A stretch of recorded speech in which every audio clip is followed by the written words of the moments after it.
Face au risque d'attentat, inutile de céder à la panique, c'est le message du ministre de l'Intérieur. L'analyse de la menace est permanente et les forces de l'ordre prêtes à réagir. Pour les places les plus sensibles en Belgique, on est à un niveau 2. On peut augmenter à un niveau 3 ou 4 si c'est nécessaire. Et les deux niveaux de menace ont leurs moyens qu'on doit à ce moment faire. Tout est prêt pour ça. C'était prêt ce matin, avant l'attaque à Paris.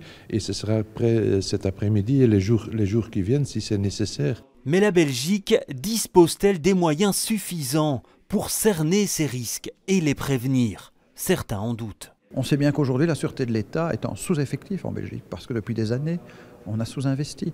On sait que le service de la police fédérale chargé de lutter contre les mouvements radicaux n'est pas en effectif suffisant. Il faut continuer à développer notre arsenal juridique pour mieux connaître cette menace, pour mieux sanctionner ceux qui font des appels à la haine, pour mieux sanctionner ceux qui, plus fortement sanctionner ceux qui partent faire le djihad, pour les empêcher de revenir.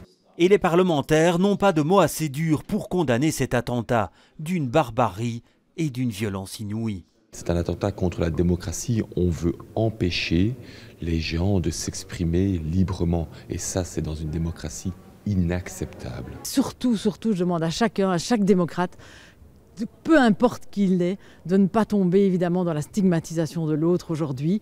Là, ce sont des terroristes, ce sont des criminels, ce sont des assassins qui ont fait ça et ils ne font pas des amalgames aujourd'hui, mais il faut une condamnation forte. Et tous témoignent de leur solidarité envers les proches des victimes.